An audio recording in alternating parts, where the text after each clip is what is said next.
Although I do understand that it is a bit of character building, it builds a bit of personality and all that sort of stuff, it was turning me into a person that I didn't want to be. So I was using the gym as quite a bit of a big outlet. I remember saying this to one of the fucking screws that were giving me shit. So instead of fucking taking your frustrations out on me, why don't you fucking have a set of bollocks and go speak to the CO? Like literally, every man wants to test himself and see what his capabilities are and his limitations.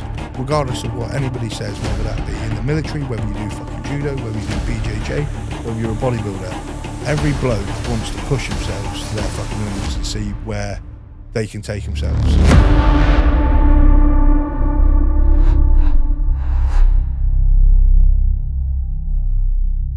Guys, welcome back to another edition of the Combat Fuel podcast. Today we are joined by 3-4 battery crap hat guy that's not done much. Ollie, he made me say that. Ollie from Heavy Duty Gym Wear. Brother, thank you so much for joining us on our podcast. Who are you? So I'm Ollie, and I'm into a bit of bodybuilding, gym, fitness. Used to be in the army, not in the army anymore. I've done every shit job under the sun whilst building up a brand called Heavy Duty Gym Wear that's built for the hard working, that provides top quality heavy duty clothing for working class people. Nice. Love it. And just a little bit on your introduction, you made me say that. Yeah. But I think what it also shows is a lot of integrity from you. You know, you're not coming on here to be like, oh, I've done this in the military. Like, Yeah, I'm not coming on here to shoot my dick off. And do that. It's, you know, he's also, I don't know if you can see this on the camera, he's absolutely massive. So he might just pick me up and break me in half if I'm rude to him. But No. Ollie, where did life start for you? So, obviously in my mum's womb. Yeah, no. Obviously in my mum's womb. Come out the womb at Torbay Hospital in Brixham, which is based down in Devon. Went to school at Brixham Community College, obviously primary school, all that sort of shit.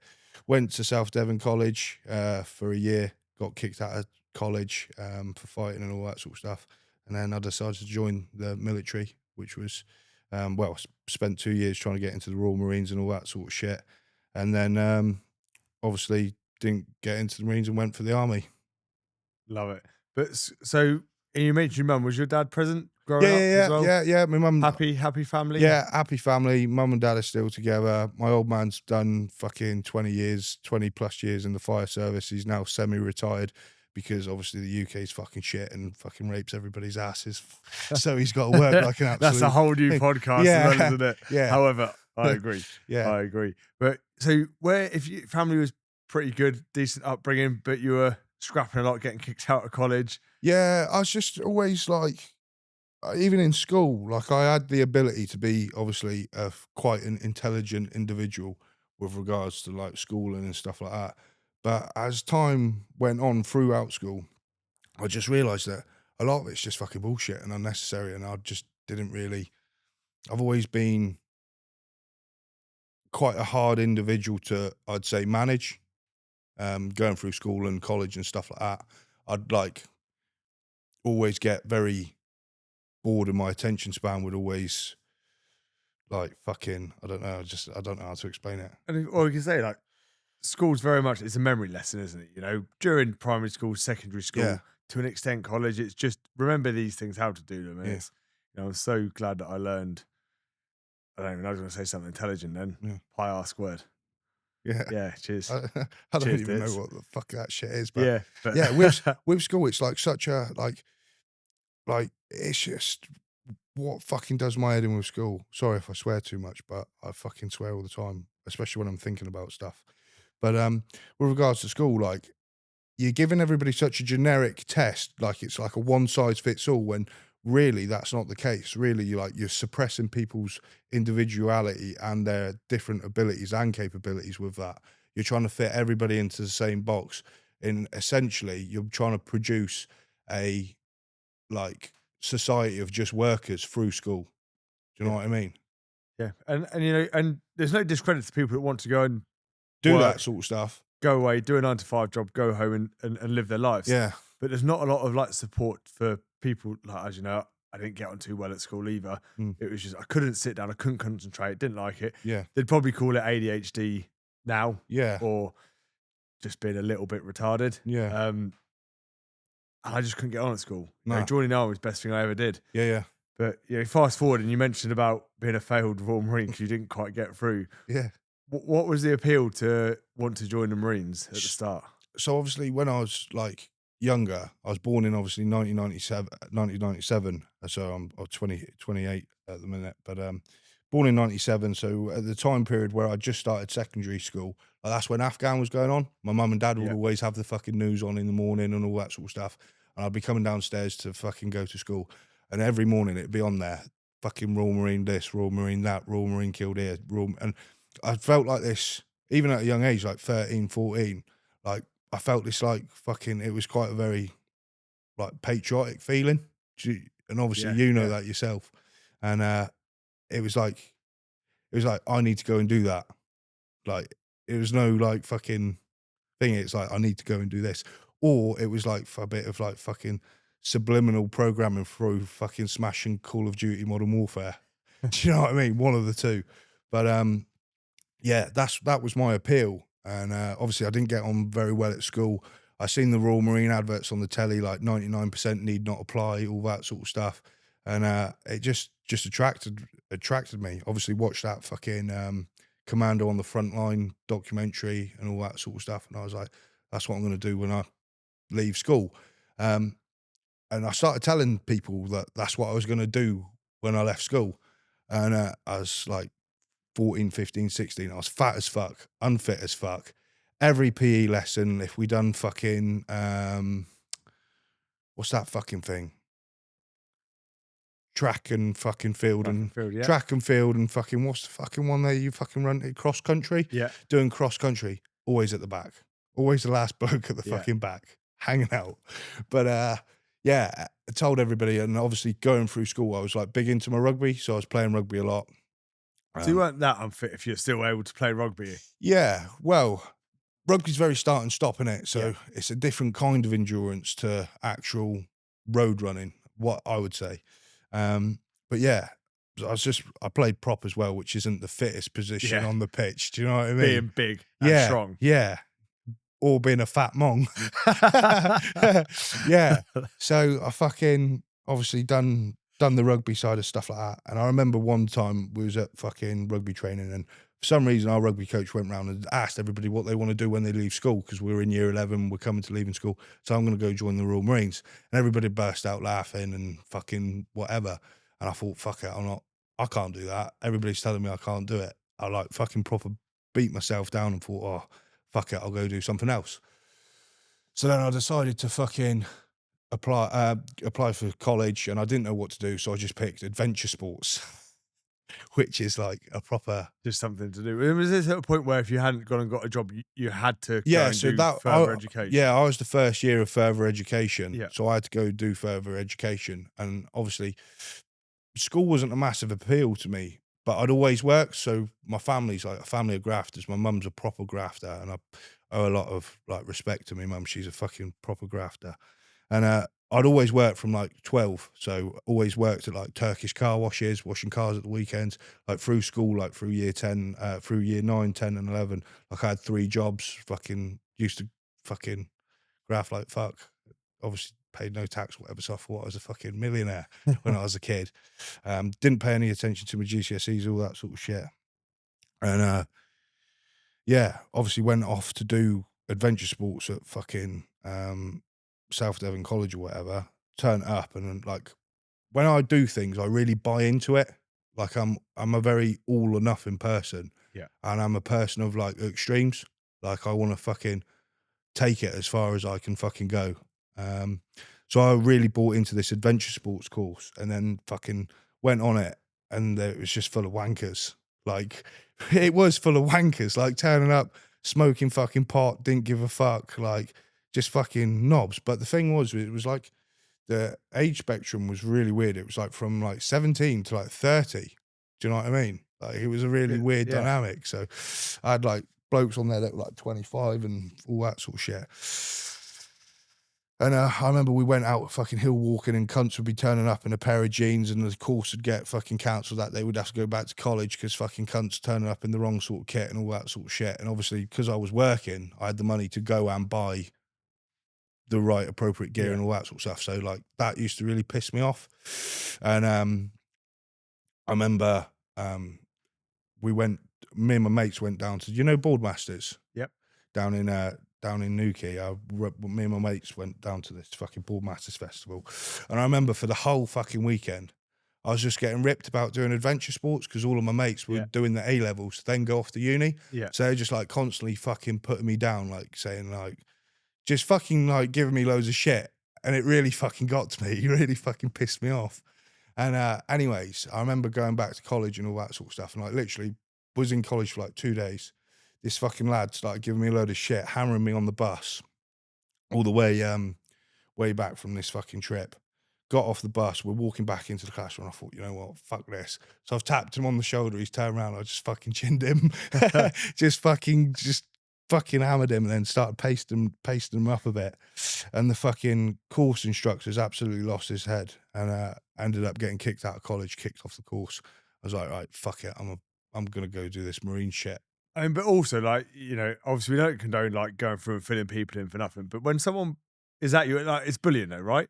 And everyone has a I hate- breaking point, don't they? Yeah, I hate And to use the word bullying. but it is, you know. Yeah, 'Cause yeah. we, like, proud men, we don't want to be.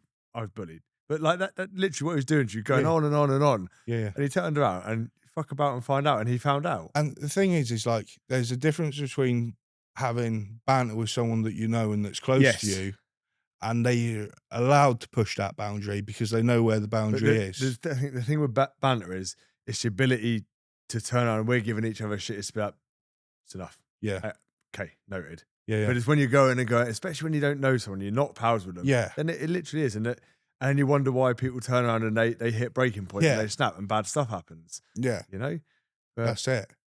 wow. So the marine thing is upcoming now, and you're like, right, I want to be a marine. Yeah, yeah. And like, there was nothing really for me back in Brixham, like back home. There's like not a lot of job opportunities with regards to like, unless you want to be a fucking fisherman, work down the fish market, work in a fucking cafe, or work in a restaurant or a chip shop or sell ice cream. Do you like fish?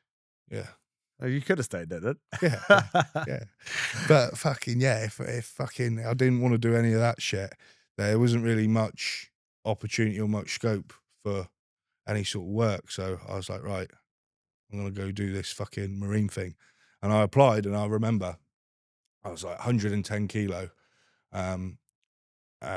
Fucking went down to the careers office, fucking, because they do all that BMI test and all Yeah. that sort of shit.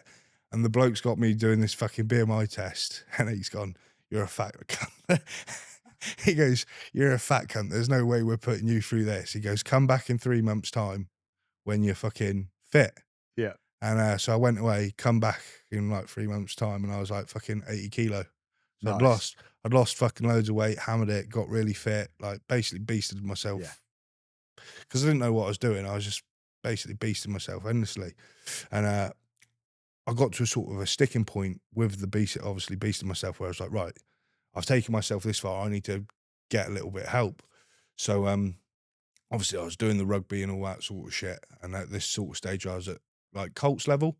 And there was a guy at a local gym called John Ellery, who I owe quite a lot to. He installed quite a lot of like good values when it comes to training, fitness, and all that sort of stuff. He was he was the gym manager of Winners 2000 and painting, and I got in touch with him, and I was obviously working a lot and all that sort of stuff. And I was like, right, John, I want to do one PT session with you a week, and I want you to program like my fucking training, get me fit to join the Marines. And that's what he done. So he helped me get over all those sort of hurdles, and sort of like, he was that one person that like fucking believed in me. And sometimes that's all you need. Do you know what I mean? To give you that push. Was he a bit of a role model for you as well then? Yeah, he was in a way. Yeah, I'd say he was, to be fair. He was a pretty good role model, because like, he'll probably even say himself that he's not the most genetically gifted person, but he's like what I'd call a like 1%er. And by like, what I mean by 1%er is like, he's the sort of person that will do every single thing, every little bit extra to be better. Do you know what I mean? Like all the 1%, pink salt on his meals, fucking creatine, EAs, all that sort of shit, like to be that little bit better than he would be. Because a lot of blokes, Like, you've probably seen them in the military and all that sort of stuff. They don't give a fuck about phys. They'll rock up to a fucking PT session still pissed up or something. Yeah. Like, we've all done that. Yeah. But they're doing it every fucking session. Yeah. Do you know what I mean? Yeah. And it's- Like, yeah. So, but what happened then? Because you didn't join the Marines. Oh, okay. Yeah. So I spent 2 years going through the fucking, obviously Royal Marine application process. And obviously it's Capita that deal with the I can see where this is going now already. the whole fucking thing in it. And they kept losing my documents and all that sort of stuff. So Shock.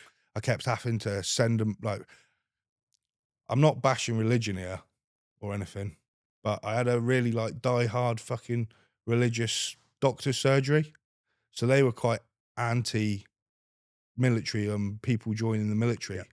So I don't want to maybe insinuate the doctor's surgery had anything to do with those documents going missing every time, but it seemed to be quite apparent that there was something going on, because I feel like it's a simple process to send some documents off. You would think. Yeah. Capita aren't well versed in Yeah. quickly getting applications done either. Yeah. So, anyways, I've ended up getting to the medical point of the application process, and they've given me that fucking pipe that you blow in? Yep. And it's got the fucking slider? Yep. Anyways, I've fucking blown into this fucking pipe and I've only hit like fucking 200. So I'm fucking like, what the fuck? He's Heat like, flow test. yeah, that's it. Yeah. And he's like, do it again. Done it again. 250. Do it again. 250. Do it again. 250. He's like, right, what I want you to do is take this home with you for a month, record all your results and all that sort of stuff. So I've done that. I couldn't get past like 300 ever. Like, I don't know why, but just couldn't. Anyways, turned out that I had asthma as a kid and they fucking stopped. I had asthma, like 3 years old that was. Yeah. So they reckon that my lung capacity wouldn't have been able to handle the Norway training, the Arctic warfare side of things, if I got through there, because they said that exerting myself in arduous cold conditions would affect, like, my mates used to call me fucking mouse lungs, but because of it, Yeah. do you know what I mean? And fucking, they said that it'd give me this fucking wheezy lung or some fucking bullshit if I was out there, which obviously to later find out in the army, working in cold conditions had no effect on me at all. And yeah, that was the end of that process there. But it evidently wasn't the end of your aspirations to join the military. Oh no, yeah, like I knew like I wanted to join the military, and like I remember fucking sat there thinking like if I didn't get into Marines, what my options were. So it was Marines, Army, and then I was looking at the French Foreign Legion. Yeah, so those were my three options. So the day that I failed my medical, I applied for the Royal Marine for the Army. I went on to the British Army website, just typed in commando, scene 29 commando, light gunner, boom, applied for that. And then fucking like 5 months later, I started basic training at RHA. And that evidently as well isn't where you ended up in 29 Commando. No. So you've gone through training though. Yeah. How did you find training, like being away from home, like for the first time as a young lad? Easy. Loved it? Yeah. Enjoyed it? Enjoyed training? Yeah. Like, growing up, my dad was really strict, like really strict. Yeah. Which I don't resent him for now, but at the time I really resented it for him, how strict he was. But looking back at it now, with regards to, I'm very similar to him with regards to his personality. We do clash quite a lot. But looking back at him and how like strict he was with me, he was probably thinking in his head, fucking hell, if he's going to be anything like I was in his 20s, he's going to be a handful. Yeah. So it was coming from like a real place of like love. But only time has sort of made me learn that. Yeah, absolutely. And at the time, I really resented him for how strict he was. So I just wanted to escape his like clutches. Yeah. Do you know what I mean? But yeah, I obviously ended up. And training wasn't overly hard? No, I found basic training really disappointing. Like really disappointing.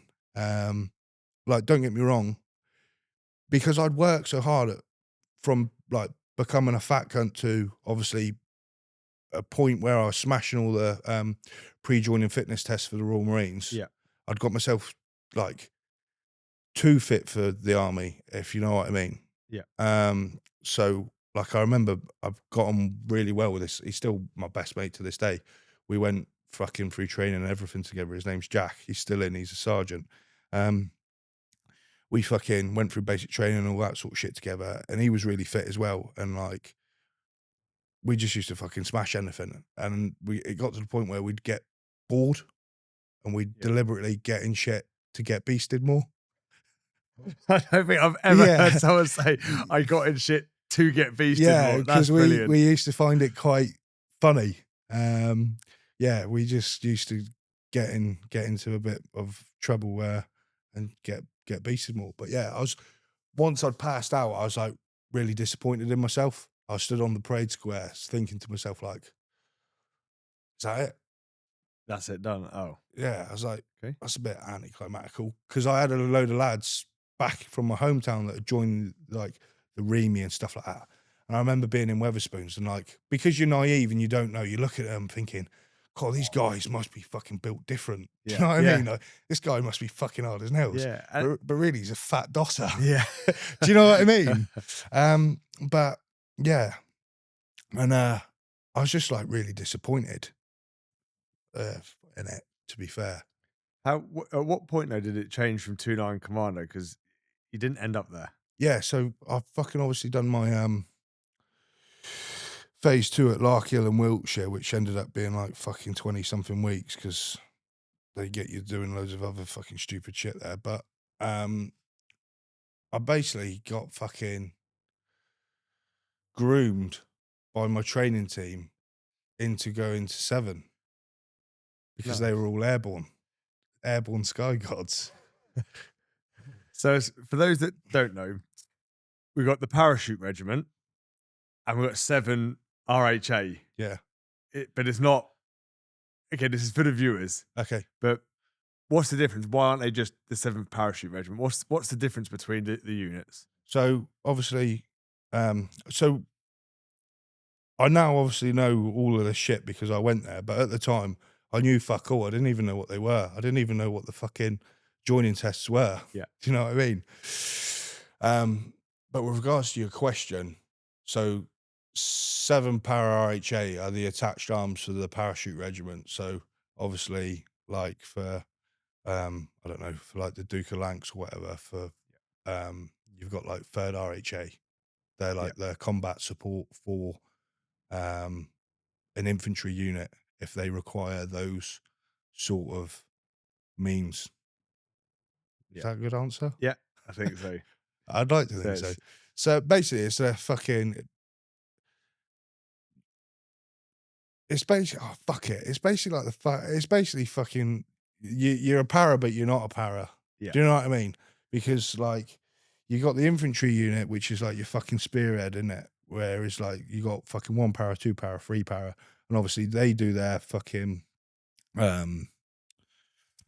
P company whilst in their basic training. Yeah. Whereas with attached arms or all arms, you go to your regular unit. Well, you do with 7. You go to your regular unit, operate and function within your unit, and then you get told when you're allowed to go on the P company course. Yeah. So if your fucking regiment's undermanned or whatever, there's probably no fucking chance you'll get on it, and you'll just get beasted for being a crap. Although our beloved government has stopped that. So 2 and 3 power an hour. I don't know if 7 RHA as well, but they're now no longer going to be an airborne unit. I didn't know that. It came out recently. They're taking their jumps away, keeping the pay, but they're not doing jumps.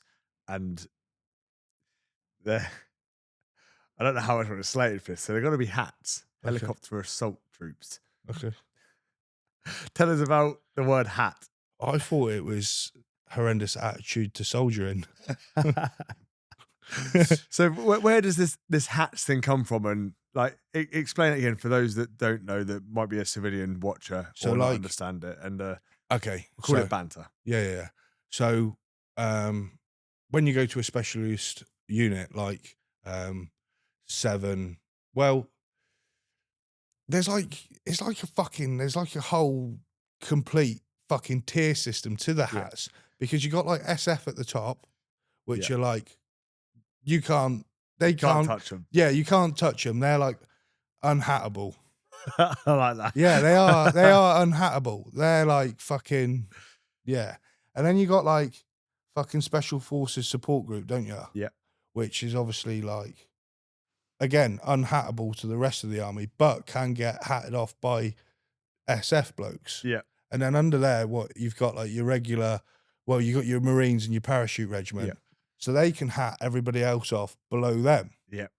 And then you've got fucking like where 7 and like 2-9 and things like that think they are is under the Marines and the Paras. They can get hatted off by all of the above, but hat off everybody below. So it's like a whole complete hatting off system, isn't it? And so would somebody watching it, like enjoys watching military based stuff, be like, isn't a hat something you wear? Yeah. So it's like fucking, I'm gonna get slated for saying that, aren't yeah, I? just like a non-coloured, a non-fancy colour beret, I suppose. What's like a highlight of your military career of getting to 7 RHA? Any moment, what was like the epitome, the thing that you remember constantly? This, and it can be bad or good. Leaving. I like that, leaving. When you were there, then how was it? How was battalion life? So you've gone through. You hadn't quite made Marines. You were going to go 2-9. You ended up in 7 RHA. Yeah. How was battalion life for a young lad? And you were what, about 20? 19. 19 now. Yeah, so I've rocked up, 19 years old, obviously real fucking wet behind the ears. And I remember I stood outside the block waiting for the bonko to turn up and show me where my room was, all that sort of stuff. He was a bit late, probably about an hour late or something, so I'm stood there in this fucking suit with my ironing board, all this fucking shit. I obviously always turn up suited and booted. Other guys turn up in tracksuit bottoms or whatever, but I decided to wear a suit, and I had my fucking Brixham rugby club tie on, which obviously I'm very passionate about. And I fucking Bonko's turned up. He's looked at my tie and he's like, "What the fuck is that shit you're wearing there?" And he goes, "Why have you come dressed like a fucking what's the fucking people called that fucking sell houses? What's the Estate name? agent? Yeah, he's like, "Why have you come dressed as a fucking estate agent?" And then he got me, he's like, "Go on then, get down on your belt buckle, start fucking banging them out." So I started banging out these press ups, and he's taking me up to my room, showed me a room, put me in my room. He's like, "Right, I'll show you where you're going to be working." So he's took me up to the gun park in my fucking suit. And then anyways, the whole fucking unit's up there, fucking like the FSTs, because they were practicing for a gun salute in a few months' time. Obviously in Colchester town, when it was the Queen's birthday, they do a royal gun salute. I think that still happens every year. So do a royal gun salute in Colchester fucking town, and they were practicing for that. And I've rocked up, and the whole battery's there. And I remember that the FSTs, obviously the fire support teams, they were all like stood there watching. So fucking obviously I didn't know fucking anything. Do you know what I mean? Just rocked up, and the Bonko's just gone, "Right, there you go stand with those blokes there." Obviously put me in the middle of all these FSTs, and they're like, "Who the fuck are you?" And like fucking asked me loads of questions. And then this one was like to me, I always remember this, he just goes, "Are you gonna get your fucking cock out then or what?" And I was stood there like, what the fuck? So I've just got my cock out, and then he's like, "That's pretty decent size." And I was like, "Oh, thanks." And then fucking put it up, and then it was just such a fucking weird fucking Welcome to the military. Yeah, welcome to and the it's again, everything in the military has to be naked by default, isn't it? Yeah. You know, it's just part and parcel. Yeah, it is. And then anyways, I've ended up joining in this fucking gun salute shit, just there in my suit, and they're all calling me the estate agent. And it was honestly, I just felt it was just real awkward. Yeah. Do you know what I mean? I hated it. I absolutely hated it. But obviously everybody else finds it fucking hilarious. And I had another mate that I met later down the line called Butler, really good bloke. and he ended it. He was para trained and all that sort of stuff, and he was in 7. And anyways, he got fucking a bit of a beast in an initiation. He drove his own personal car up to the gun park on his first day, and one of these sergeants, I won't say the sergeant's name just in case there's any sort of repercussions or anything like that, got him to jack back one of the guns. So when you put this big fucking jack in and you jack it back, and it's just to test that the gun functions correctly and all that sort of shit, and it doesn't judder. So that's making sure like the pressures and all that sort of shit within the gun are like okay. Whilst he was jacking back this gun in this fucking suit, sweating buckets, this sergeant was in the gun park car park in his own personal car, fucking doing donuts in this shitty little Corsa. So when I found when I found that out, I thought, well, mine wasn't so bad. So that was my first day at the unit. Nice. 19 years old, getting your cock out for the lads. Yeah. And again, there's no homophobic intent with it, is there? No. I think a big part of it is character building, though, right? Massively. If you can get naked like in front of the lads, and and sometimes things go too far, I do. But yeah. On the general, I think it's needed in the military, because if you can be comfortable being uncomfortable like that, you can be okay at war. And that's like where the big part of the character. Yeah. Although it's a fine line, it's where it comes from. Oh yeah. What did you think then? You've gone to bed. After your first day, you're an estate agent with your dick out. To be honest, I didn't really like.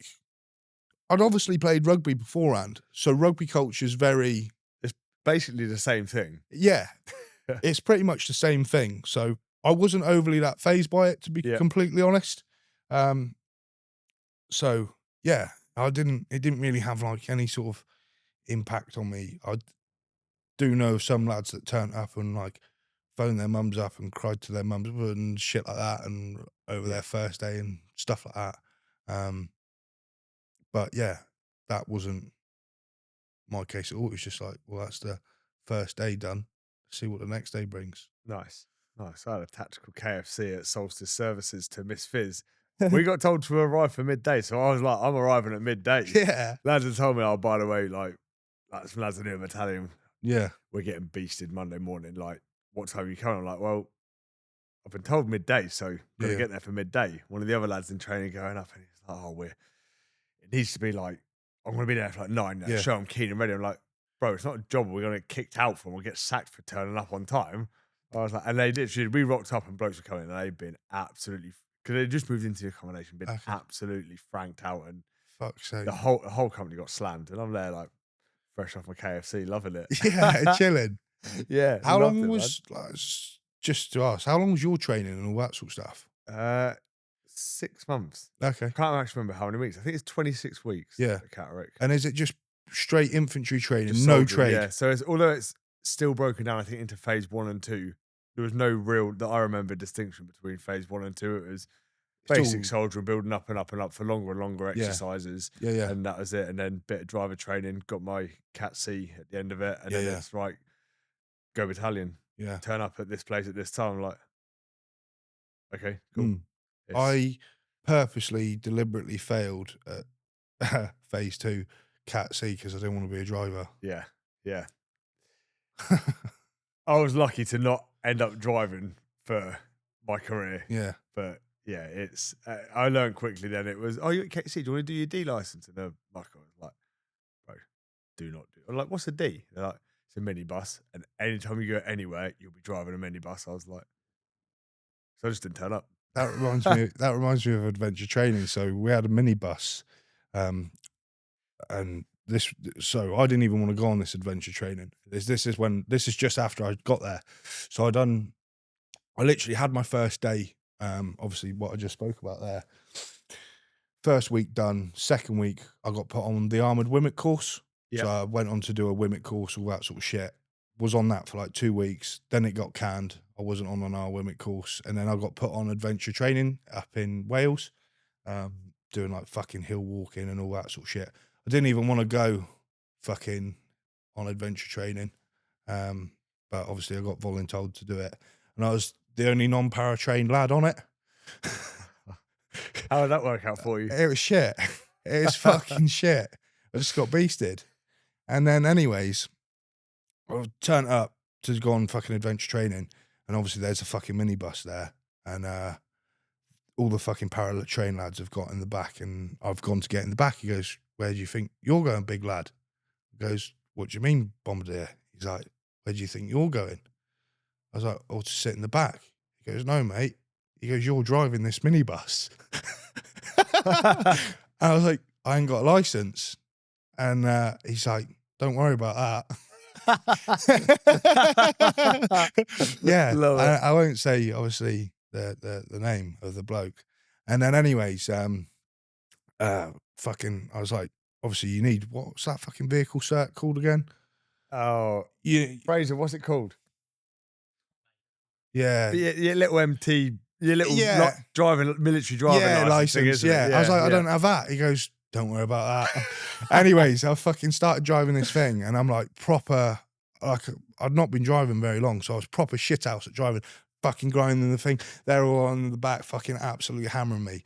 Oh, Anyways, mate. yeah, I was like having a fucking complete meltdown. Got like an hour and a half into the drive, stopped at the services, and I was like proper sweating buckets, like proper in flat mode, like hating life. And I remember this lad, he'd passed P company and all that sort of stuff. He's the same age as me at the time.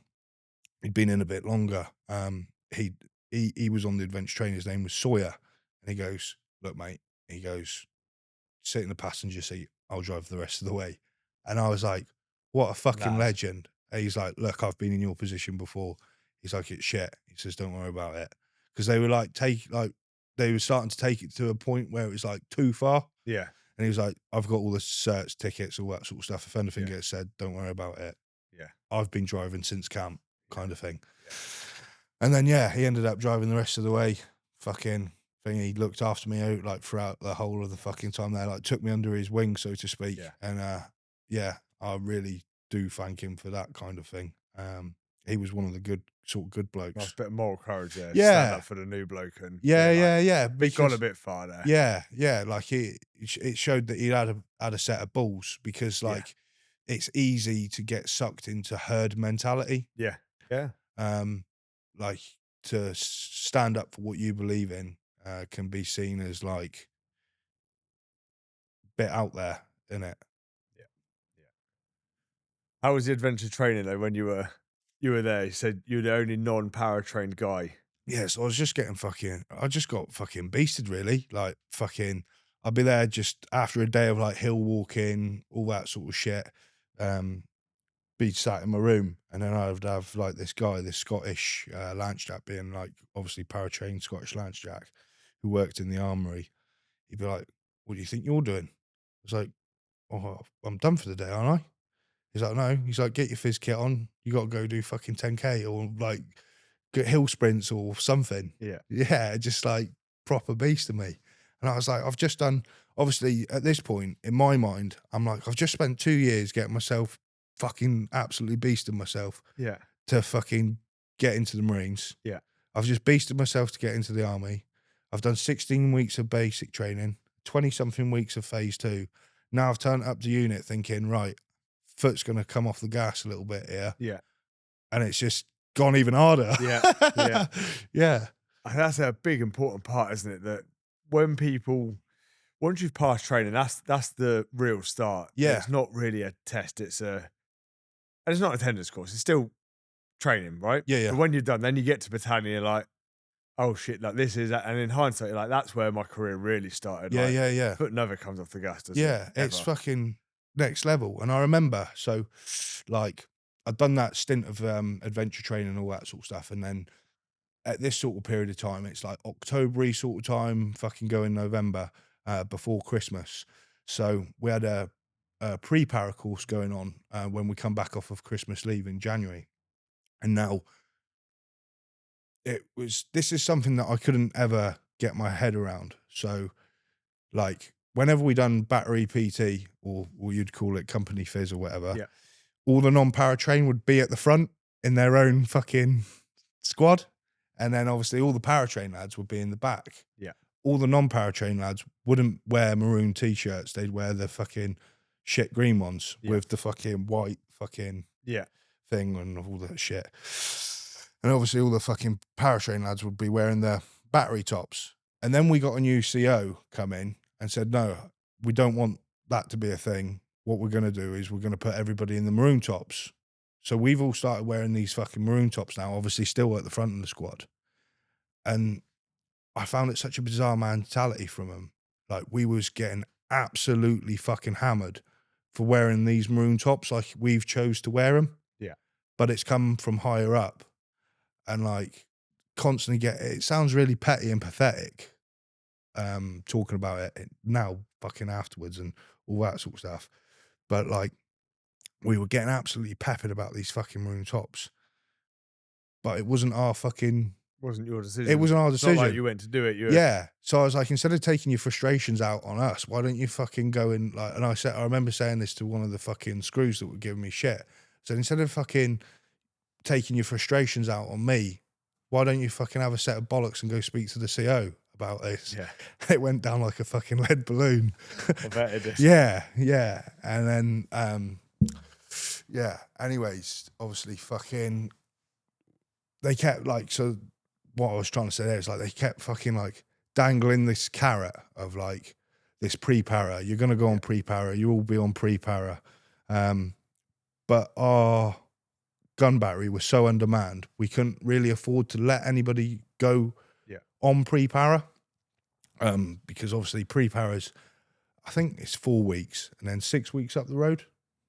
Yeah. I think so. It might change now, but yeah.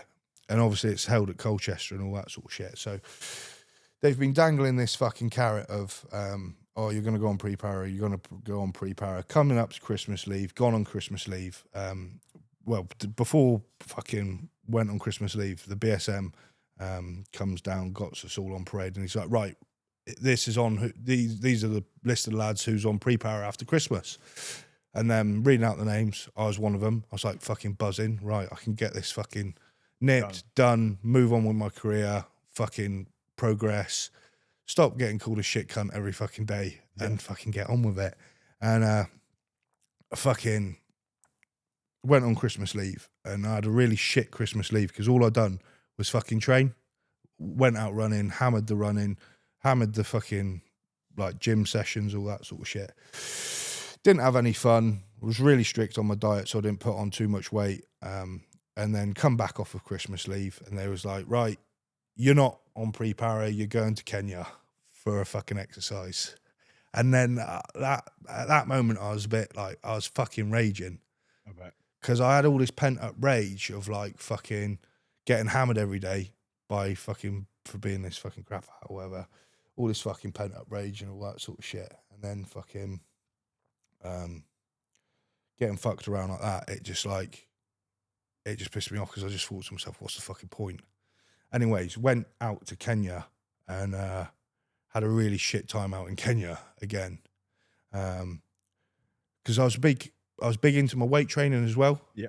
So what I used to do, so obviously we got a on camp, there was in Colchester, there's like your regimental gym and then like a fucking like, it was this big CrossFit gym. I think it was RHQ gym.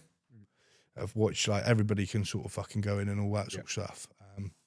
So I used to be big into the gym on an evening. So we'd always do hat PT. So in the morning we'd do battery PT. Yeah. And then once we knock off for the day at 4 o'clock, 5 o'clock, we'd have hat PT, which could be anything. It could be a circuit in the gym. It could be a fucking 10-mile tab. It could be fucking anything. We wouldn't have sports afternoon. We'd have hat PT on a Wednesday. And after all that, like my thing that I would like to do in my downtime was weight train, which was doing a bit of bodybuilding stuff. Yeah. And obviously a lot of the senior ranks within 7 at that time weren't really that educated on weight training or anything like that. I'm not too sure why, but they obviously didn't see a need for it or whatever.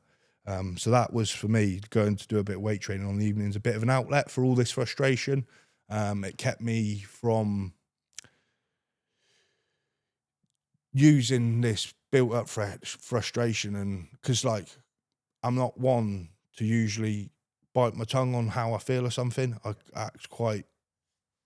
You'll say it how it is. Yeah, I ain't bothered. Do you know what I mean? I'll be 100% real. And like I was going through the week and I was like really struggling to bite my tongue, and all this frustration was like building up, and I could feel it like bubbling in me, like turning me into a person that I wasn't. And like on an evenings, I'd be like chilling there in my room on a weekend because I live fucking miles away from camp. I wouldn't go home.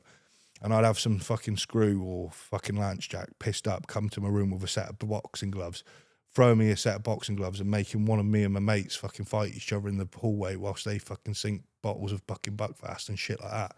Although that is part of character building and I did enjoy parts of that, that wasn't me and it wasn't who I was and it wasn't something that I wanted to be doing to my mates, that who I'm meant to be then going to be working with potentially on operation and things like that. And then I've got somebody that's meant to be my boss or my peer telling me to do those things within the block. I think that's quite a toxic trait. Although I do understand that it is a bit of character building, it builds a bit of personality and all that sort of stuff. It was turning me into a person that I didn't want to be. So I was using the gym as a like quite a bit of a big outlet. So after doing the hat PT and all that sort of shit, I'd go for an hour and train in the regimental gym. Yeah. And there was a group of sergeants that used to go in around the same time as me. They always used to turn up half an hour later. And they'd see me in there and they'd kick me out because I wasn't para trained. So they kept kicking me out. And then that happened all the way up until we went to Kenya. And then we went out to Kenya, obviously went out to the training exercise. Have you been to Kenya? Yeah. And do you know how I can't remember what the camp's called. They've got that metal hut, don't they, with all the old school weights in and that. Yeah. It's like a proper rust dungeon. I remember on an evening, everybody would be like fucking around, getting pissed up or doing whatever. I'd just be in there on my own weight training because that was my thing. Like I fucking love weight training. Therapy, isn't it, man? Yeah. Absolutely. Yeah, I wouldn't like to use the term therapy because obviously if you've got underlying issues, there's only so much the weights can. Oh yeah, absolutely. Yeah. It's not going to go there and do it, but it helps in a very like easy contextualized way that therapy, as in weights, it's so good for us and it makes us feel good though, right? Doesn't it? It's our bit, it's our thing we enjoy. And even through school, when I was going through school, like on my lunchtimes and stuff, I'd be getting kicked out of my lessons and all that sort of stuff. I'd always go to the gym at school from like 12 to 16. I was always in the gym. I didn't have a fucking clue what I was doing. I looked absolutely shit, but I just loved the feeling that moving weights around gave me.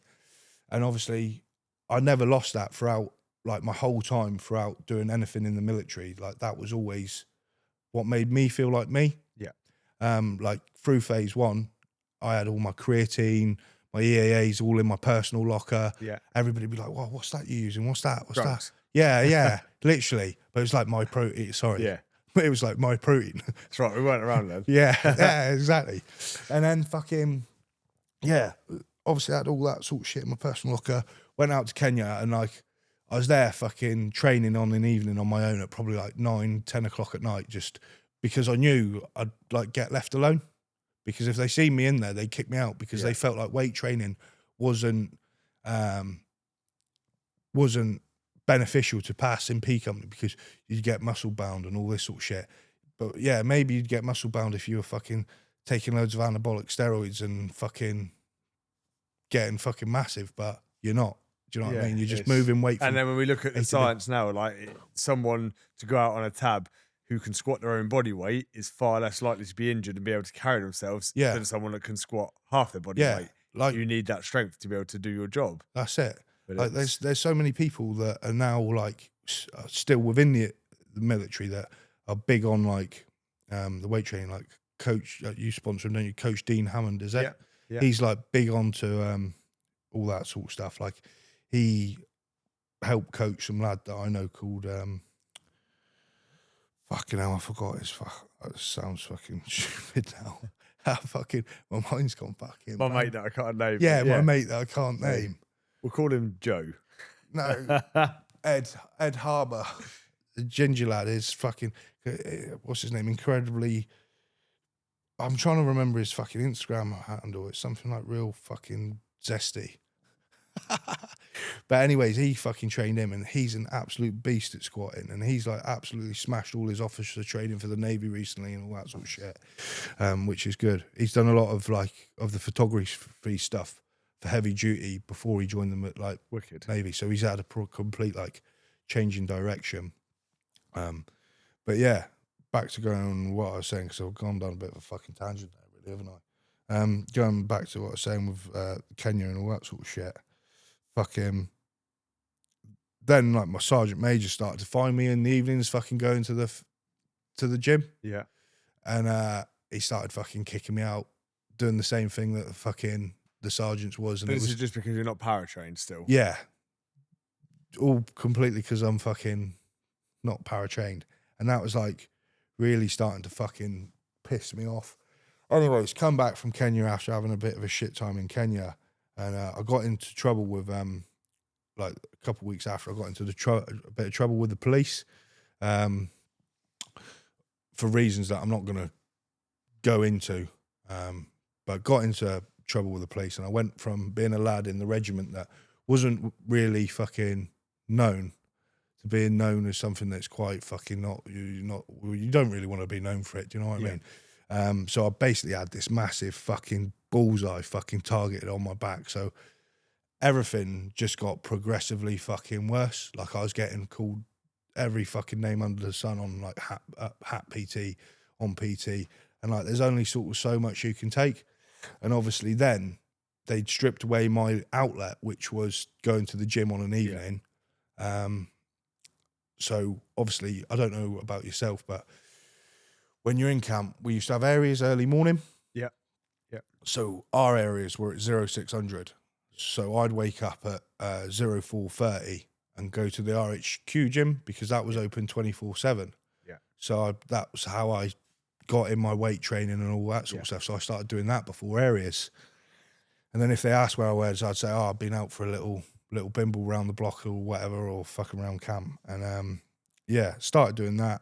And I was like, right, cool, I've got my outlet back and all that sort of stuff. That helped me keep a lid on what was going on with all the trouble with the police and all that sort of stuff, because it was quite a lot to deal with being only young. Like, I was 20 at this point. So it's quite a lot to deal with being 20. I didn't really speak about it with anybody. So I had all this fucking shit going on in my head. Didn't have a phone, didn't have fuck all. So it's not like I could phone my thing back and all that sort of shit. So I was using the gym as an outlet, and I was doing that for a few months. And then this, another warrant officer come off of a posting called Fitzy, and he started training at the same time in the morning in this fucking RHQ gym, and he was loving it. He was loving it seeing me in there, and he was absolutely buzzing. And he was like, fist pump me, like Like a massive breath of fresh air from all the shit you've been given to a guy now that's like, nice. yeah, like like he fucking loved to see it. And he was like, that's fucking ace. Like, he's like proper fired up. And he was a really good bloke, to be fair to him, like really good individual. And he's a picture of what I thought the army should have been and could have been and was going to be. Do you know what I mean? The way that he conducted himself, the way that he acted. Because I always remember this one, we were doing some fucking helicopter. What do you call it when you run out the back of the fucking Chinook?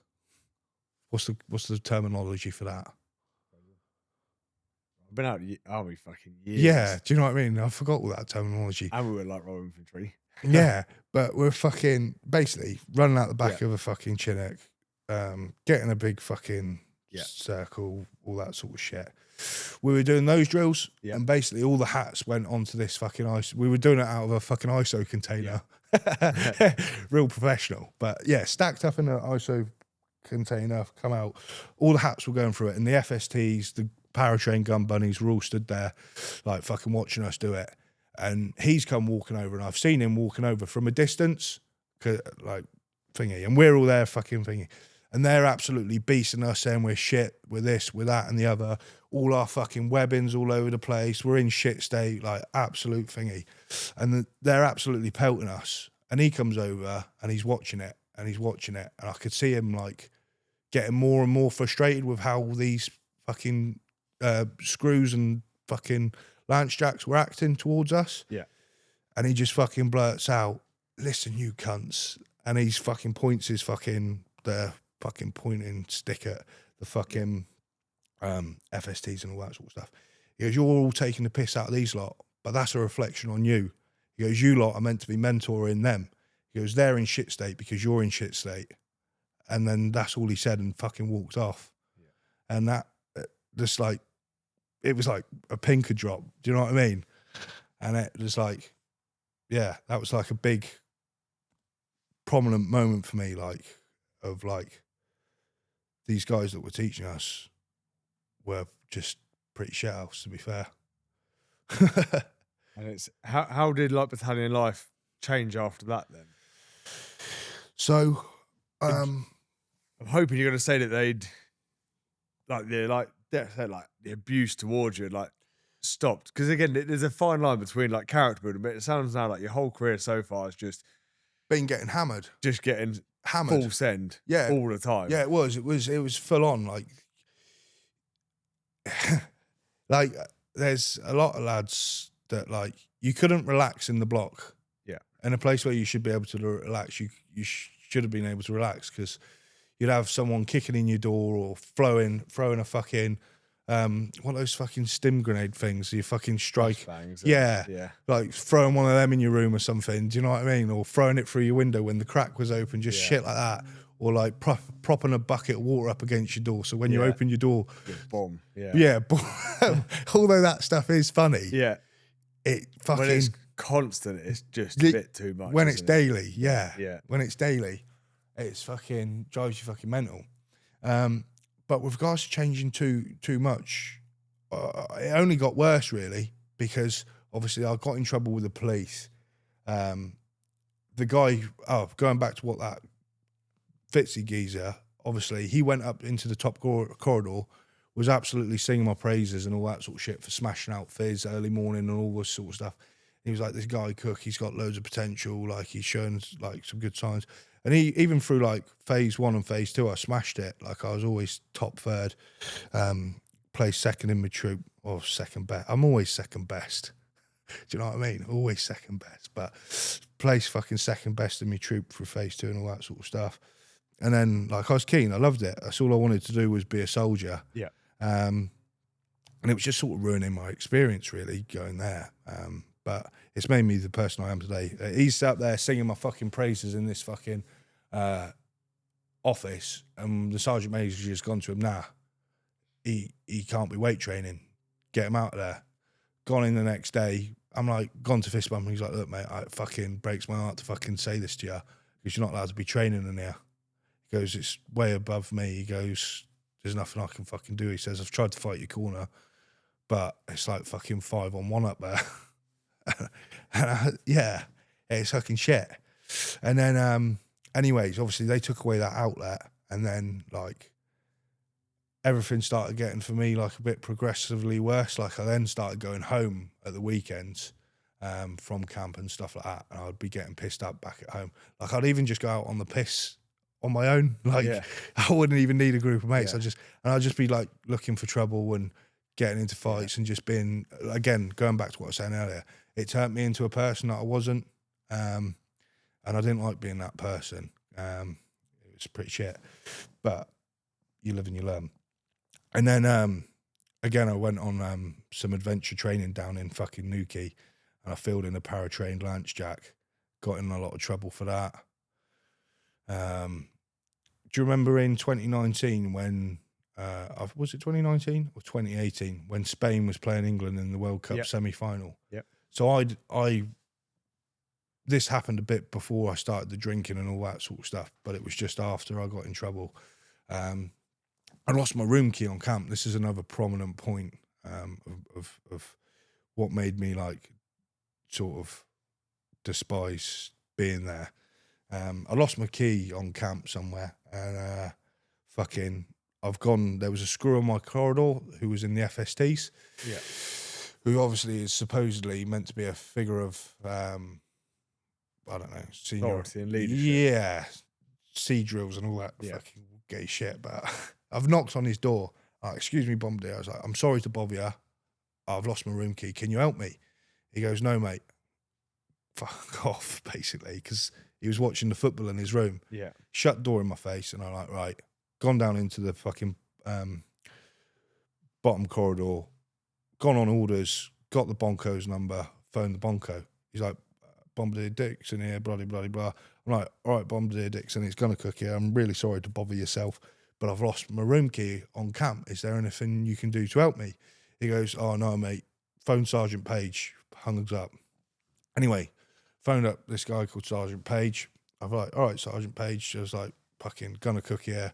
Really sorry to bother you. Like, being polite as anything. I've lost my room key. Is there anything you can do to help me? He goes, you've just jumped the chain of command, have you? I was like, no. Fucking Lance Bombardier has told me to call you. And he's like, right, call him back. He's meant to be the one dealing with this issue. Anyways, phoned him up.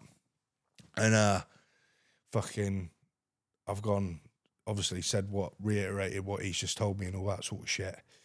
And he goes, look, mate, he goes, I'm out watching the football. I'm not interested. Like, fuck off, basically. Hung up, phone. Gone back up to that Todge's door. Literally told him what I've just said, like, that's like literally just happened when I've called the Bonkos number. He's like, look, mate, it really ain't my problem. And then there was a group of lads, Para RHA lads, that were winding me up, saying they had my key and all that sort of shit.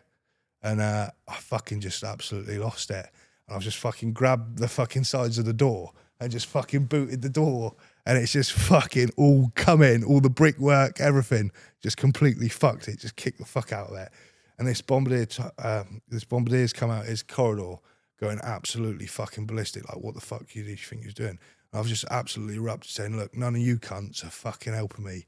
Like, I've been asking for help for about fucking 4 or 5 hours. You're all taking the fucking piss. I was like, you're meant to be fucking in positions of fucking leadership and people that I'm aspiring to be. And I was like, I don't want to be like any of you cunts. Do you know what I mean? And fucking kicked my door in, fucking erupted. And they'd come up with a story, the three of them, that I'd been out watching the football, lost my room key, coming off the piss, kicked my door in. And then I got billed like 730 quid, got put on loads of guard duties, got fucked like fuck. But yeah, there's so many more stories of shit like that happened. And it's like all whilst this is going on, like, we won't touch on the why, but yeah, there's some stuff going on with the police that wasn't true, but you still had to prove it. Like, from a mental health perspective, you know, you're getting like 24/7 shit at work. Yeah. And then you're dealing with like an accusation that obviously was cleared and, you know, something that didn't happen, but potentially could have been very serious. Oh yeah, like that. If you weren't even that nothing happened from that situation, that changed the complete dynamic of my military career because it changed everybody's views and perspectives on me. Yeah. Like, I used to have sergeants getting in my face and saying that you're going to go to prison and all this sort of shit. Just being, I don't understand why they done it. They've probably got their own shit going on that they've never dealt with. And I think that's it, you know. Like, I've been there myself, you know, you project like what's going on, and a lot of people in the military don't be offended. If you're offended, maybe look at yourself. Yeah. But when we got shit going on and we don't want to deal with our own shit, we'll project our shit onto someone else. Yeah. And it sounds like this is like what you like. A lot I'm of sure the guys it's not were your doing whole battalion, but it sounds like the majority of people you've worked with have been like that. And maybe that's, you know, rage baiting people here. Maybe it's because they're not parachute regiment, that they just feel unfulfilled in their life, or they've got some issues at home. Their wife's left them, cheating on them. The kids don't like them. Could be anything. Yeah, right? yeah. They're like bitter in their own lives. For the last like 40 minutes, hearing a story of like pretty like serious failings from the military going on, you know, and I've got a lot of friends throughout the military, from private soldiers that are joining like nowadays up to 2 and 1 3-star general. And I've never heard anything like it, mate. Yeah. Honestly, it's fucking mad. You know, lads need to be given a certain level of shit because it makes you a robust individual. Yeah. But then there's like, at this point, we're nearly 2 years into your service now. And it's made me a little bit irate listening to like the failings of it. And because ultimately, I will say it always, people kill themselves over this shit. Oh yeah, 100%. People literally, and it's rife as well, right? Yeah. Had that crossed your mind at all? Or were you, again, it's a really horrible subject to touch on, but I think it's also wrong that you avoid it completely. But how did you, I mean, 'cause you're still setting out with a successful business, but how was your mental health, and how did you avoid like going down that potential rabbit hole? Well, obviously for me, it was the weight training, and then they took that away from me. Which obviously had a fucking major impact, which then I then was looking at other, obviously, means to fill that void, because that was a void that needed to be filled. I used to go down to like a supplement shop in Colchester town. I don't know if it's still there, but it was an old school bodybuilding shop. Heroes, was it? At the top, I know where the yeah. subway is, I used to go in there, Yeah. and I used to speak to the guy in there, and that's what got me into that's where I first started getting into the bodybuilding scene, because I used to go down there and buy like the Flex magazines and stuff like that, and like go in and buy his fucking supplements. I'd chat to him for fucking ages, and he just like really like made me like feel fucking welcome, which I'd not felt. Yeah, obviously, which everybody wants to belong or feel like they're a part of something, don't they? Yeah. And that's what a lot of people in the military look for. Yeah, don't they? They want a sense of belonging, a sense of purpose. Yeah, and I feel like going through it was only 4 years, but going through my sort of military career, so many people don't have that.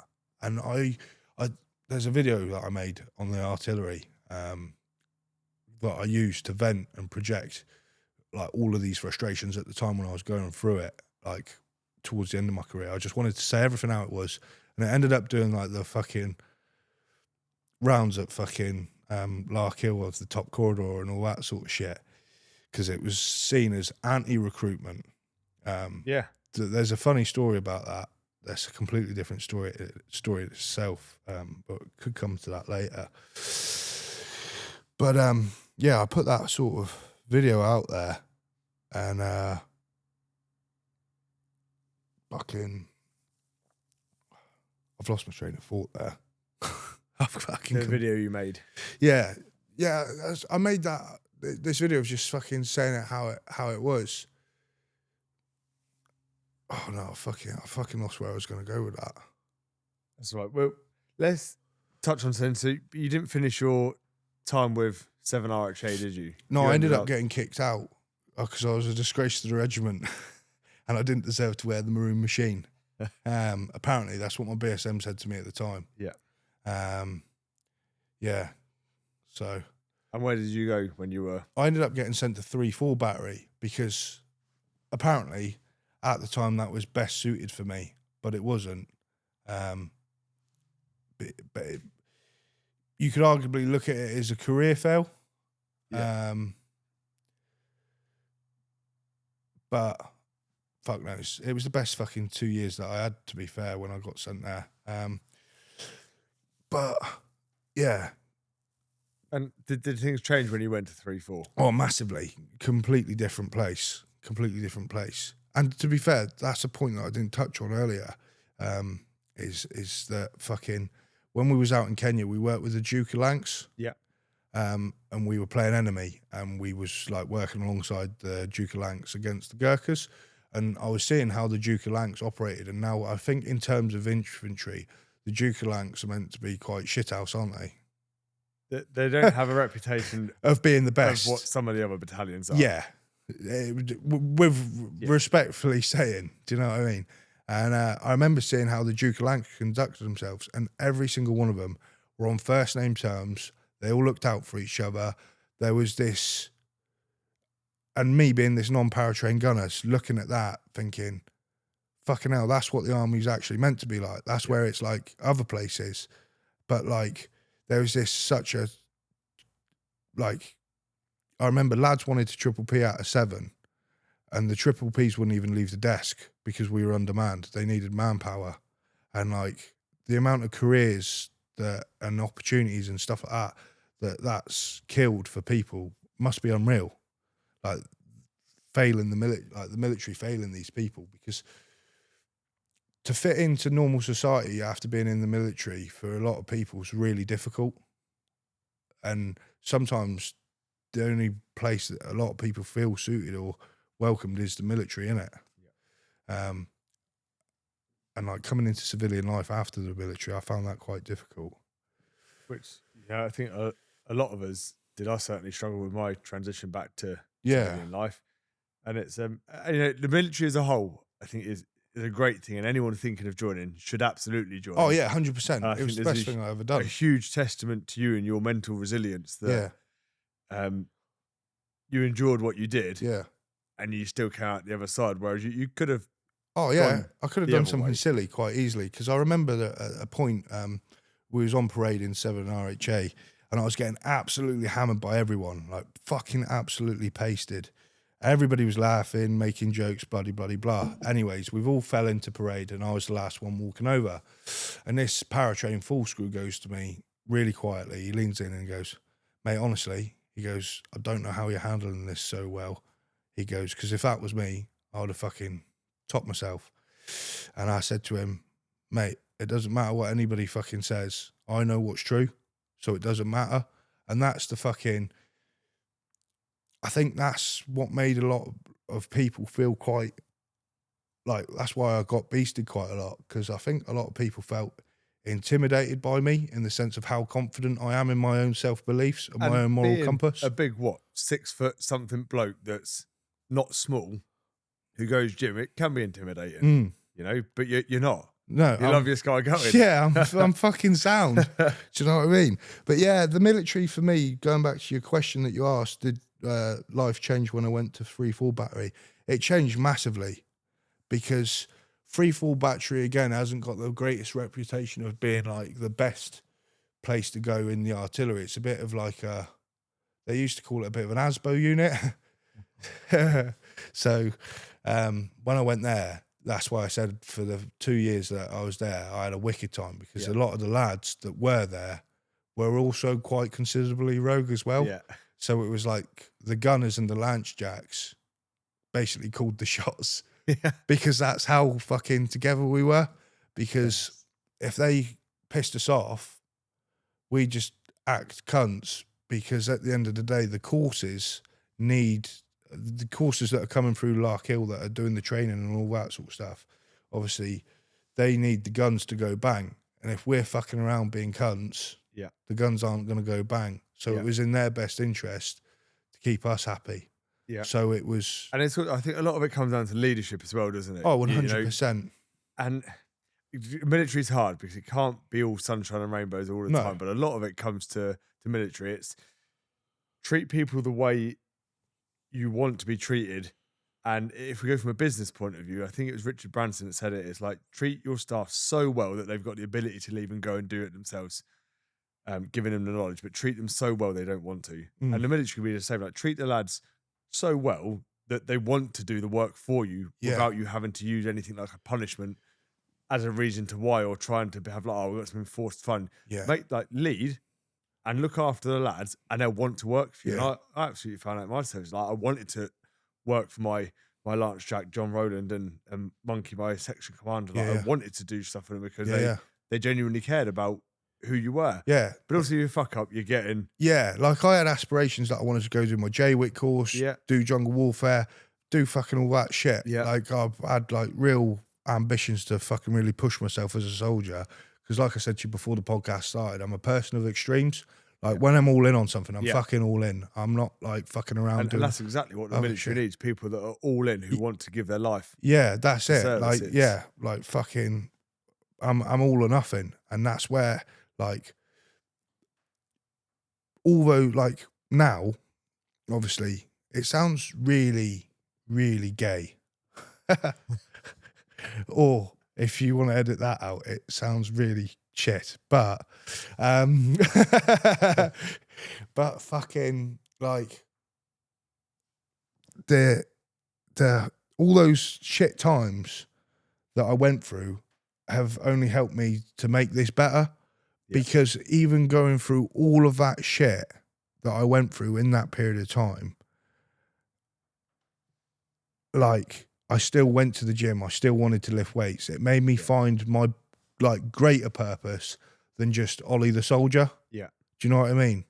And it's only like taking me sort of time and like learning to discover a greater purpose. Absolutely. And let's just skip back / forwards to what made you want to be out. So with regards to like leaving, I got, when I was in Colchester, I got a shoulder injury. I dislocated my shoulder pretty badly. And obviously in that sort of environment, in a very male-dominated, well, it was male-dominated because there was no females there. Females weren't allowed to do P company at that time. You can't show any sort of sign of weakness at all, can you? So I've dislocated my shoulder, had to go to hospital, got it put back in, all that sort of stuff. Said to my troop sergeant about going on the sick. He's like, no, you're not going on the sick. You got a exercise in Salisbury coming up. So they put me on exercise with a fuck shoulder. I actually went on AT before, again, in Newquay, and that's where I battered some lad, but ended up getting fucking... I told him I didn't want to go on AT because I got a fuck shoulder. They was like, no, you're going on AT, going on exercise, doing all that sort of shit. Then obviously went to 3-4 battery, started playing rugby, done rugby, fucking dislocated my shoulder again due to the injury that I got in Colchester that I neglected, didn't do any physio, rehab, fuck all for it. Just proceeded as normal. Dislocated really bad, ripped a load of tendons, rotator cuff, all that sort of stuff. Had an operation, and then I was on like the fucking biff for like fucking 8 months or whatever. And that's where I like spent 3 weeks at home and decided that this ain't the career path that I want to pursue anymore. Just because I had such a bitter, it sounds like... No, understandably it's like, so. Yeah, it's like bittersweet because all I ever wanted to be was a fucking soldier. And then it's like really anticlimactical. And going back to a part that you said earlier, like the military's become so fucking career driven. Like I thought I was joining a place where like you make some of the best mates of your life, but because of again, this is a whole completely different podcast in itself. But because the UK sold itself out to all these independent companies like Capita, fucking Sodexo, all sorts of shit, and like the wrong people are getting promoted, for one, and like it's become such a career-driven job. People aren't doing it for the love of the game. Do you know what I mean? They're doing it for self-gain, feathering their own nests. They don't care about the bigger picture or their own moral compass. They're happy to throw the man to the left and the right of them under the bus so they can get up to the next rung. Do you know what I mean? There's a lot of that I saw when I was in 3-4 battery and in Larkhill, and I just thought to myself, this ain't the army that I want to be a part of. This isn't the army that I want to represent. This isn't the way I conduct myself. And I just sort of washed my hands with it because obviously wherever I went to next, I was going to start at the bottom again. And at that point, I would have been a 4-year gunner. I'd have been 23. And I say, not that there's anything wrong with this, but I'm just going to say this how it is. You see it quite a lot with lads that join at a young age from like 17 to 20. Like I call it the squaddy rut. Yeah. Have you ever heard of that? No, I haven't. Okay, so this is a thing that I've come up with myself. It's like you get stuck in like what I call the squaddy rut. So from like a young age to about 23, you're a gunner or a junior fucking rank, fucking no stripe, no nothing. And they're the best. They're like your fucking millionaire years. Do you know what I mean? You're spunking all your money. You're going out on the piss, having fun, going on holidays, doing whatever. You then get to the end of that 4 or 5 year period and you're looking at like promoting. So you're a bit older, you're a bit wiser. You think, right, I'm going to start getting my life together and like get a missus, or by that sort of point you have a bird or whatever. This is like obviously not applicable to everyone, but the vast majority. You get a bird, you fucking pick up your first stripe. You're with your bird for like 2 or 3 years. You then fucking pick up like full screw or whatever. This is like in the artillery. Pick up like full screw or whatever. And then you're like deep, 3 years deep, 4 years deep in your relationship. You're like, oh, you know what? It's going to be a fucking good idea. Why don't we get fucking married so we can get a married quarter and get a pad? Yeah. Do you know what I mean? Yeah. Get a pad. Fucking next thing you know, you're at your 8 to 12 year point, and then you get stuck in what you call the squaddy rut because you're that trapped within the system that the army's created. It makes you so scared to leave because you're institutionalized. Do you know what I mean? And I think that's more prominent in the army of today than it would have been in the army of, like, say, the 90s or whatever, because there was more stuff going on. For the general army, it was more exciting. You was away a lot more. But now you're just... and no disrespect to obviously anybody, because I've done nothing great with my military career at all, but it got to the point where I was fed up of playing soldier, Yeah. like just fucking walking around shooting blank fucking rounds. Yeah. Do you know what I mean? Yeah. Yeah. Like, I get it's training, but Yeah. there's only so much training that you can do before it gets repetitive. That's what I think we said in another episode. We had one of the guys, which is there's no better recruitment tool for the military than a war, as horrendous as it is, and war is hell, but it works. That's ultimately what a lot of Yeah. lads join for, isn't it? Because they want to experience that. Yeah. Being gone and done, you're like, actually, be careful what you wish for. Oh. But it's also, that's why people join the army. You know, Yeah. you don't join the army because you want to bake cakes. Yeah. That's it. You join the army, you want to join like one of the most lethal fighting forces in the world, don't Yeah, you? that's it. That's why. Every man, like literally, every man wants to test himself and see what his capabilities are and his limitations, regardless of what anybody says, whether that be in the military, whether you do fucking judo, whether you do BJJ, whether you're a bodybuilder. Every bloke wants to push themselves to their fucking limits and see where they can take themselves. All of us want to do it because we, as much as we try not to be, we are very ego driven. Yep. Yep. Like, we want to prove to ourselves more than anything Absolutely. that we are capable of achieving these great feats, whether that be in business or whatever. Like, and that's not a negative thing if you conduct yourself in the right way and manner about it. Not all. So we're out of the military now. Yeah. Did you start heavy duty straight away, or was there another job that you started doing? So, with my last year of leaving the military, it was when COVID happened. Yep. So obviously, everything like happened in February, March, whatever. Yeah, 21st of March, because I owned a gym and it got shut down. Fuck's sake, cunts. Yeah. Yeah. Yeah, cunts. I loved COVID though. Best time of my life. I give all my kit to all my gym members. I wrote them all programs to use the bits of kit they had. I think all bar a couple, for various reasons. Most because jobs couldn't afford to keep them. Yeah. Most kept the memberships going, did that. And I went in to pack orders for supplements and trained, and my life didn't change because I don't see anyone anyway because I'm a fucking loser. But sounds like a good life. I loved it, mate. Yeah. I loved it. Didn't have to see anyone. It Yeah. was beautiful. Yeah, so obviously got locked down on camp, so I was like doing guard duty, like fucking 2 days on, like 3 days off for fucking the foreseeable future. Yeah. And I was handed in my triple P in the start of that March. So the start of March, I handed in my triple P on like the 17th or whatever. Then obviously fucking COVID happened and all that sort of shit.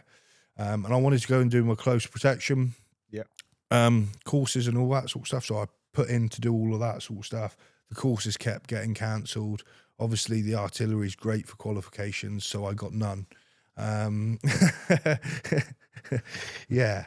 And then fucking obviously wanted to do my close protection. All the courses got cancelled. Everything's getting closer and closer, up to the point that I was leaving. And my brother-in-law was a foreman on for a building company called Eclipse. And he was like, oh, why don't you come labour for me? Like, labour at our firm. And I was like, oh, I've got nothing else to do, so why not? So I was getting paid like £9 fucking 50 and getting absolutely shagged in the ass fucking with loads of work. Do you know what I mean? So I left, going from somewhere where I felt like I had a tiny bit of purpose to feeling like I was just a mule. And obviously going from the army to like doing a labouring job was quite bizarre, because at this point I was 23, being told what to do by 20-year-old lads that all they've done is a carpentry course at college. And that was quite a hard pill to swallow. And again, went a bit against the grain there and got into some trouble and fighting on building sites and stuff like that. But literally, I'd done that for about 6 weeks. And then I come up with the idea of doing heavy duty gym wear, which is the clothing brand. So that's where it started, on a building site carrying a piece of timber. When I was building a school. So yeah, nice. And I had 600 quid in the bank, and I was like, right, I can't do this for the rest of my life. I need to put all this frustration, energy, my passion, just everything that has ever gone right or wrong in my life, and just put it into one thing. And that's what I've done. Yeah. Love it. That's brilliant. And I mean, look at the size of the brand now. Yeah, You know, you're doing quite well. But what's unique as well is you make your own clothing as well, don't you? You don't Yeah. just like put a sticker on it and be like, yeah, it's mine. It's all everything's tailor-made. So everything tailor-made by you. Yeah, know. everything's tailor-made for the brand. So everything that we sell. So if you buy a heavy-duty gym wear hoodie, this is a heavy-duty gym wear hoodie, and it's not made for any other brand, because there's a lot of brands that print on different sort of clothing, and to be able to do this at the sort of small scale that we're at, like I just run this with me and my partner Libby, to be able to do this at the small scale that we're at, I didn't know it was, because I'm actually like really fucking stupid but really fucking stubborn. Yeah. So I've just managed to make it work. What we're doing is actually quite difficult to do. Do you know what, a clothing brand is properly hard to do. Yeah. And to get it off the ground, because I think, again, and no disrespect to the veteran community, but like the two big ones is when lads get out, I want to do business. I want to sell clothing. I want to make alley clothing, and I want to make coffee. That's like the done thing, isn't it? Yeah. And no disrespect to anyone. Everyone's free to do what they want. It just seems that like the percentage of companies you see is so much higher. Yeah. Because the buy-in can be quite cheap to print some cool designs. And there's a lot of cool brands out there. Yeah. You know, but to make a business that then lasts as long as it has. And when did you start? It was 2021-ish? Yeah. Yeah. No. When was COVID? 2020. March the 21st, 2020. So yeah, so it would have been, I think, 2022. So you're 4 and a bit years deep now. About to go to 5 years. So, you know, the percentage of companies that last that long I've seen so many come and go. Isn't high. So, you know, and it's and what I think is really unique, rather than focusing on being a military company trying to have like cool alley designs, you went completely off piece with it. I went black sheep, and it was it's worked. You've done well. You found your niche, and there's some other really cool brands out there. Like one of the guys turned around, he's gone and done stuff for rugby, and it's really cool. It's cool to see you targeted like. Oh, is that the bloke that was in Royal Marines? The rugby one. RB, I think it was Rough Reg, then SFSG. Yeah. Really cool. Yeah, I've seen that. It's fucking awesome wicked stuff. to see people doing stuff. He started off by making hats out of shirts, old rugby shirts. Yeah, it's fucking awesome. It's so cool. And like with yourself, like, correct me if I'm wrong, but like a big part of your demographic is hardcore bodybuilding community. Yeah. And it's like some massive names are wearing your stuff, and it's quite crazy, really. How does it feel though, seeing people like James Hollinghead wearing a heavy duty gym wear? To be honest with you, I don't really know how to answer that question, because like I think the Ollie of like 2018 that was going into Colchester supplement shop would be fucking amazed. Yeah.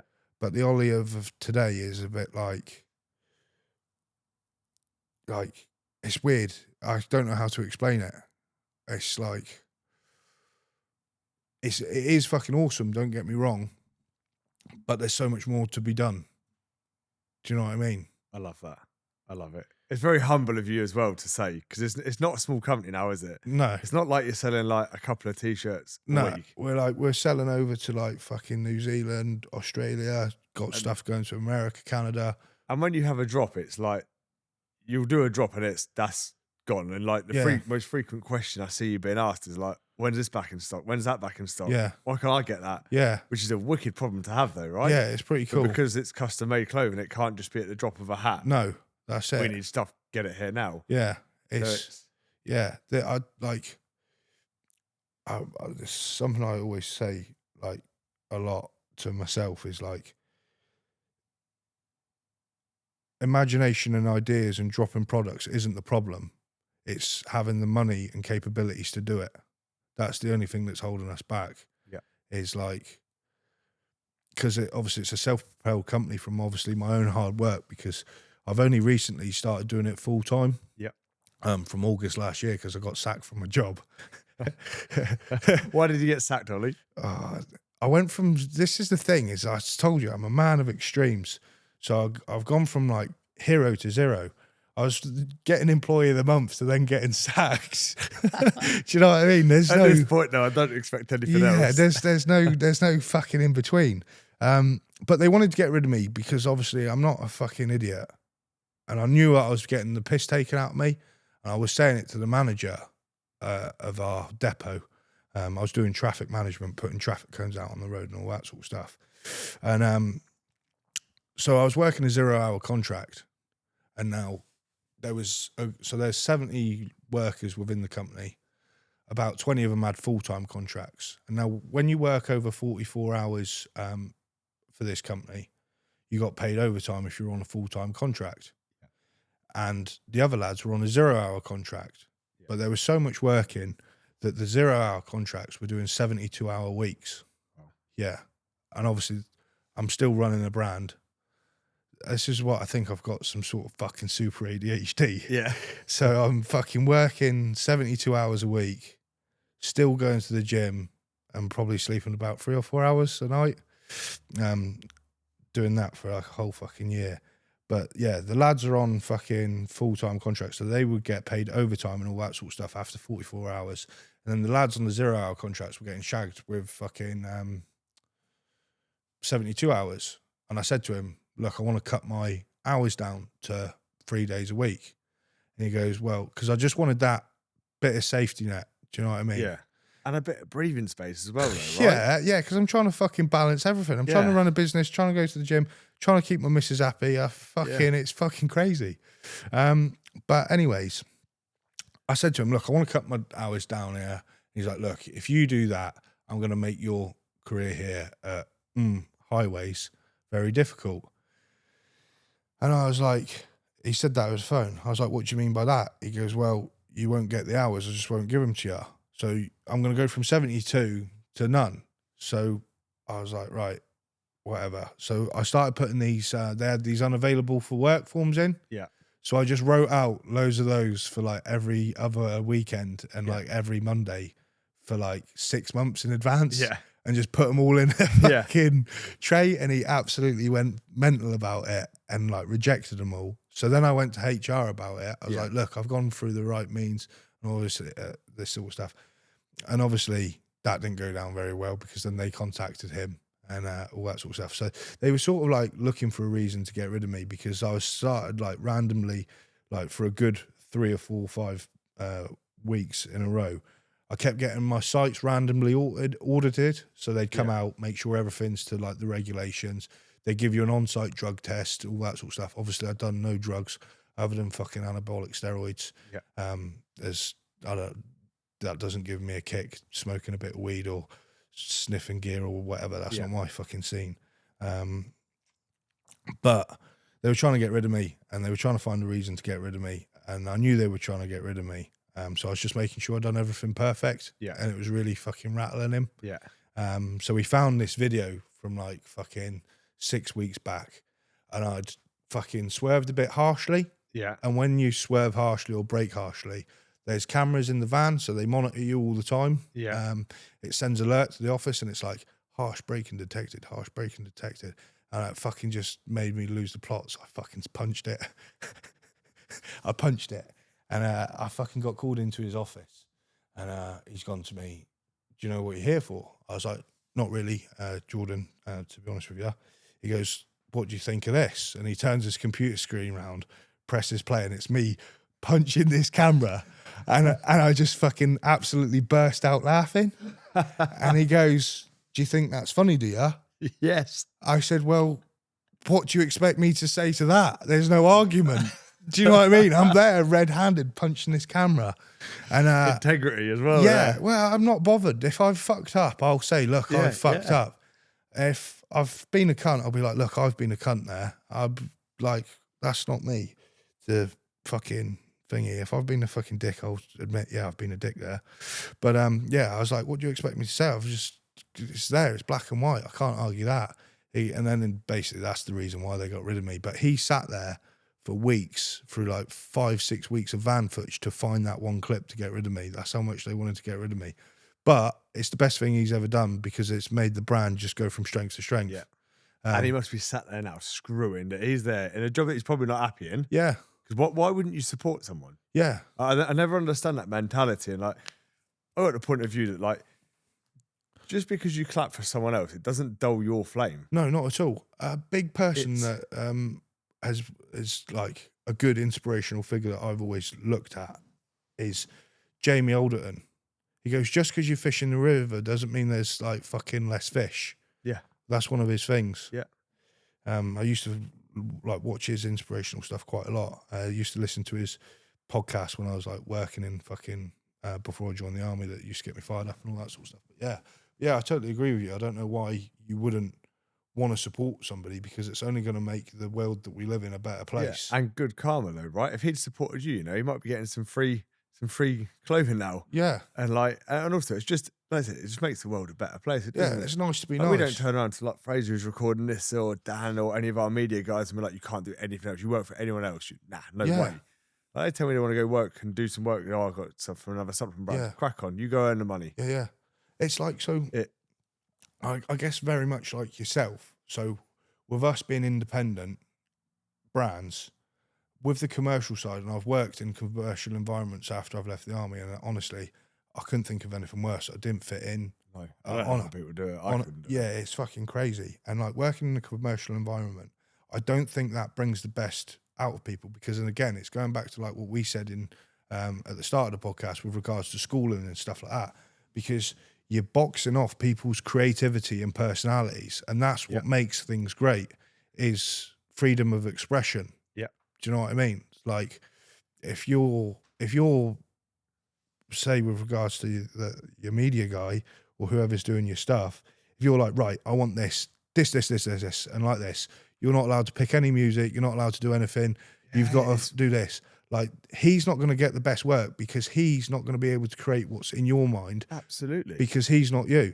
So you've got to give people that ability to be able and to it's a big thing though, like when it's your brand, like allowing that trust, but you got people can't do it if you don't give them the chance. Yeah. You know, like everyone that works for us, we're like, this is like a scope of what I'd like.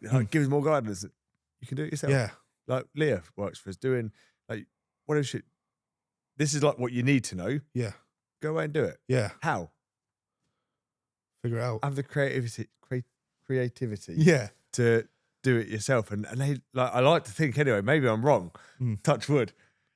Everyone that works for us, like 7 of us now, like enjoys working for us. Fraser, do you like working for us? It's a prison. I used to say the army's like a sacked. prison with more luxuries. But it's literally, yeah. Some lads that worked in prisons have said it's exactly the same. Yeah. Like it is exactly the same. Yeah. Just we're allowed to leave. Yeah. They get home. Sometimes. But really, over a career, they're doing the same sort of time as the prisoners. If let's just get onto a bit of advice before we finish, Ollie. If someone's in your footsteps now, and let's take your time at 7 RHA, if someone's following your footsteps, what's the piece of advice for them?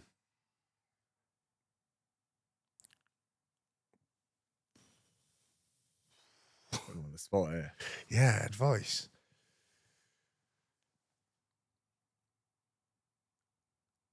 The thing is